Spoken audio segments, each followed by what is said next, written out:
Hello, my positively inspired family, and welcome to the Get Positively Inspired podcast. It's such a pleasure to be with you once again. If you're tuning in for the first time, let me give you a brief recap. Each week on our podcast, we dive deep into one single topic with 2 episodes dedicated to giving you a complete understanding of that subject. This week, our spotlight is on the art of mindful eating, developing a healthy relationship with food. Today, we're beginning part 2, titled Diving Deeper into the Practices and Benefits of Mindful Eating. Now, a quicker note.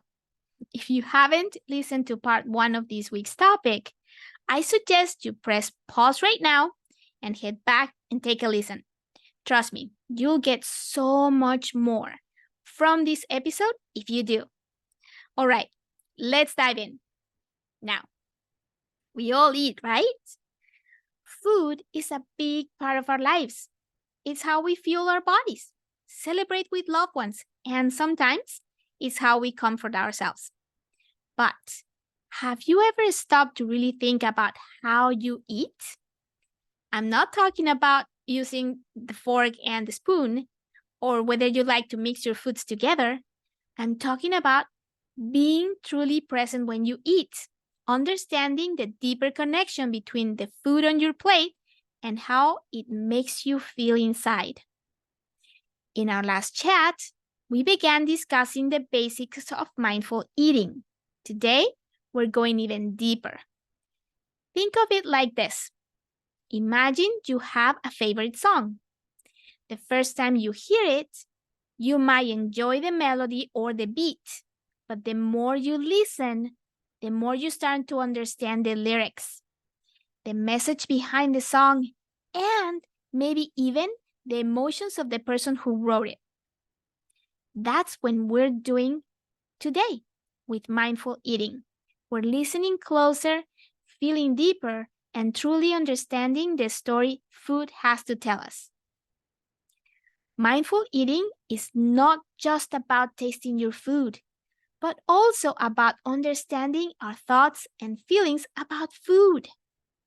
When we eat mindfully, we become more aware of why we're eating, how the food really tastes, and how it affects our bodies. This can be a game changer in building a healthier relationship with food. For example, have you ever eaten when you are not really hungry? Just because you're bored or sad? That's where mindful eating can help. By being more in tune with our bodies, we can start to recognize true hunger from emotional hunger. And when we do eat, it becomes a special moment, a time to truly appreciate the flavors, the textures, and nourishment that food provides. But it's not just about the food. It's about the bigger picture too. The way we approach eating can mirror the way we approach other aspects of our life. If we rush through meals without really tasting them, are we also rushing through life without truly living it? By slowing down, being present, and truly savoring each bite, we learn to savor each moment of our lives.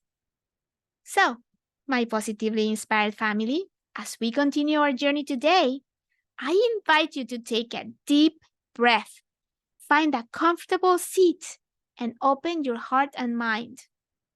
Together, we'll discover the deeper meanings, benefits, and practices of mindful eating and how it can enrich not just our meals, but our entire lives. As we delve deeper into our exploration of mindful eating, let's discuss an absolutely fascinating area that sometimes goes unnoticed: the connection between our mind and our body when it comes to eating. You see, our gut, where our food is digested, and our brain have a kind of a two-way communication line. It's like they're best friends always chatting with each other. Imagine you're eating a slice of your favorite cake. Yum, right? As you enjoy it, your gut sends messages to your brain saying, hey, this is delicious and I feel good. Or maybe if you eat too much of it, your gut might tell your brain, I'm a bit full now. Maybe we should stop. This is one way our body tries to tell us when it's had enough and when it wants more. So it's super important to tune into these messages. Now, have you ever noticed that sometimes, even when you're not particularly hungry, you might still reach for a snack? Maybe you're a bit bored or you're feeling a tad down. This is our brain influencing our eating decisions. By practicing mindful eating, we can become better at understanding whether we're genuinely hungry or if it's just emotions nudging us to eat. Let's take it a step further. Think about the times you felt your stomach grumble, or when you feel so full you want to take a nap. These are hungers or fullness cues. They are like little alerts or alarms our body gives us. Being aware of these cues is essential in understanding when to eat and when to pause. All right, let's shift our focus a bit. Let's talk about those times when we're out with friends or family enjoying a meal. Social settings. Now, we've all been there at a gathering or a party, surrounded by an array of delicious foods and, of course, the company of loved ones. Eating in these scenarios can be a tad challenging. Why? Well, there is the fun chatter, the laughter, and sometimes the gentle nudge from Aunt Mabel insisting you try her famous pie for the third time. The thing is, it's easy to get caught up in the moment and lose track of how much we're eating, or even why we're eating. Are we genuinely hungry? Or are we just munching because everyone else is? This is where mindful eating techniques come into play. In social settings, it's helpful to remind ourselves to slow down, to savor each bite, and to truly enjoy the food and the company. Our technique is to take a deep breath before you start your meal, reminding yourself to stay present. Another tip is to put your fork put it down between bites. Giving yourself time to chew, taste, and appreciate the flavors. And remember, it's entirely okay to politely decline Aunt Mabel's pie if you're full. It's about honoring your body's signal and enjoying the experience without overdoing it.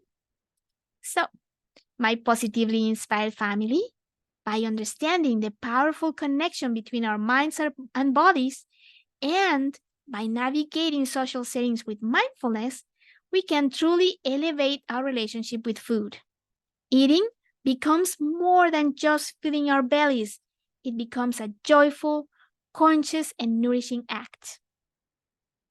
Moving forward, I'd like us to take a gentle journey into the heart of our food choices, intertwining compassion and mindfulness. You see, every time we decide what to eat, we're not just choosing for ourselves, but for the world around us too. Imagine a farmer standing in a field, picking fresh vegetables under the sun. Think about the journey that piece of broccoli or carrot makes to land on your plate. By being more aware of where our food comes from, we can make choices that reflect not just what's good about us, but what's good for our planet and the hardworking people who produce our food. This is what we call ethical eating. It's like giving a warm thank you to that farmer and Mother Earth with every bite. Now, let's think about a slightly different way. Have you ever given someone you care about a special gift? You choose it with love, right? Similarly, when we choose food that's healthy and kind to our planet, It's like giving a gift to ourselves and the world. It's an act of self-love and respect for the environment. All right, now let's tackle something we've all faced at some point. Those tricky food cravings. Picture this. You just had lunch, but there is a voice inside your head asking for a chocolate bar. It's like a little whisper saying, chocolate, chocolate, chocolate. But are you really hungry or is it just a craving? Understanding the difference between genuine hunger and a craving is like knowing the difference between needing a sweater because it's cold and wanting a sweater because it's the latest style. Hunger is our body's way of saying it needs fuel. Cravings, on the other hand, are more like desires or wishes, often tied to our emotions or habits. So, what do we do when a craving hits? First, take a deep breath. It's like pressing the pause button on a movie. Give yourself a moment. Ask yourself, am I really hungry or is it something else? Sometimes just taking this small moment to observe can help us make a more mindful choice. If you find that it's just a craving, here's a little technique. Imagine the food you're craving in your mind. Look at it, observe it, but don't judge. Then take another deep breath and see how you feel. Sometimes this simple act of observing without reacting can lessen the intensity of the craving. Remember, our relationship with food is an ever-evolving journey. By adding a sprinkle of compassion in our choices and understanding our body's signals, we can navigate this journey with grace, awareness, and joy. Continuing our exploration, let's delve deeper into how these principles of mindful eating can find a home in our daily lives. You know, it's one thing to understand the concept, but it's another to weave it seamlessly into our everyday choices and habits. Imagine you're like an artist, painting a beautiful picture stroke by stroke. Each meal, each bite is like adding a touch of color to your canvas. But mindful eating is not just about the food on your plate. It's a reflection of the broader strokes of your life. When you slow down, savoring each bite, you might find that you're also more present in your conversations with friends or more attentive when you're reading a book. That's a beauty. That's the beauty of it. Incorporating mindful eating into your daily routine isn't about adding another task to your list. Instead, it's like finding a rhythm to a song you love. It becomes natural, enjoyable, and fulfilling. But remember, just as with any new dance step or musical note, it might take some time and practice. Start small, maybe with a single meal or a snack each day. Soon, you'll see that you're just building a mindful eating habit, but at a sustainable way of life that respects both body and mind. And speaking of notes, if you're curious to dive even deeper, I have a couple of books to recommend. The first is Eating Mindfully: How to End Mindless Eating and Enjoy a Balanced Relationship with Food by Susan Albers.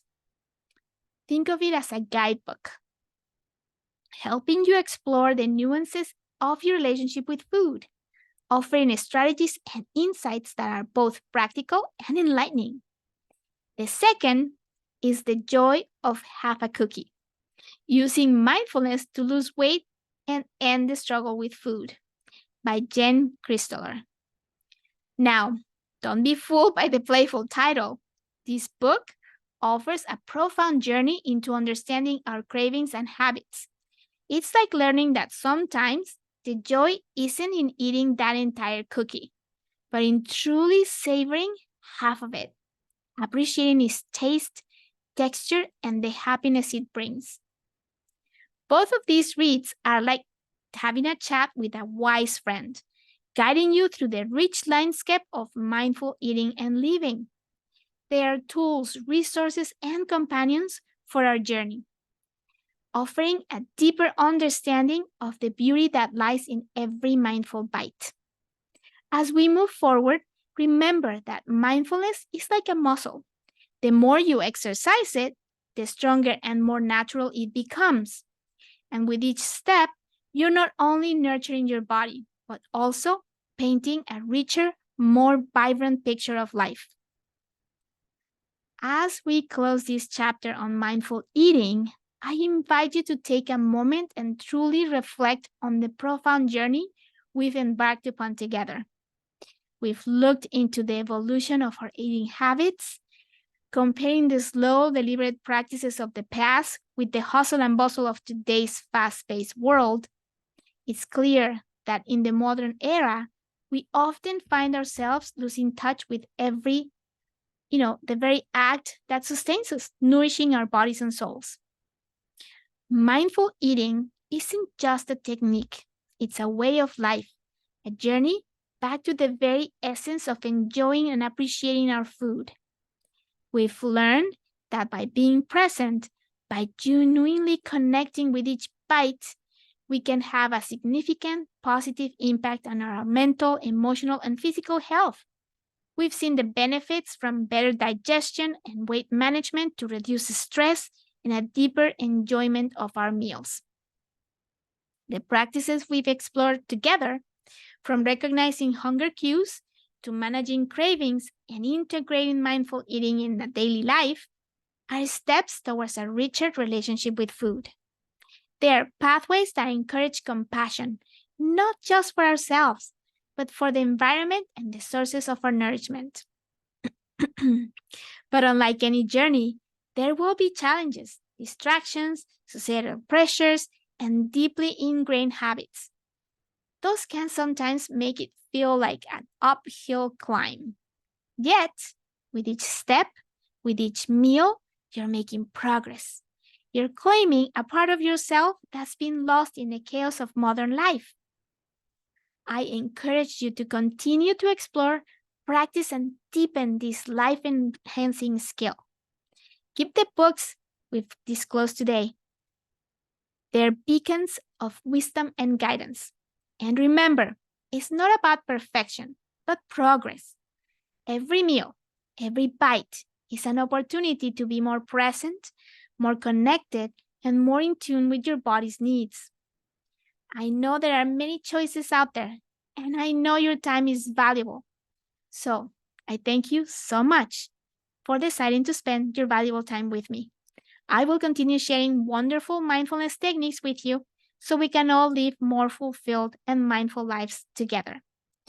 As we conclude our topic on the art of mindful living and eating, I hope you carry forth these insights and integrate them into your everyday life. And as you journey ahead, remember that mindfulness isn't limited to just eating. Next week, we'll dive deep into another exciting topic: mindfulness in the workplace, enhancing focus and productivity. We'll explore how these principles of mindfulness can be applied to our professional lives, fostering a work environment that's not just productive, but also filled with focus, clarity, and genuine engagement. Thank you for joining me on this transformative exploration. Until next time, be kind to yourself, cherish each moment, and eat mindfully. Stay present and see you on Monday. Live on purpose.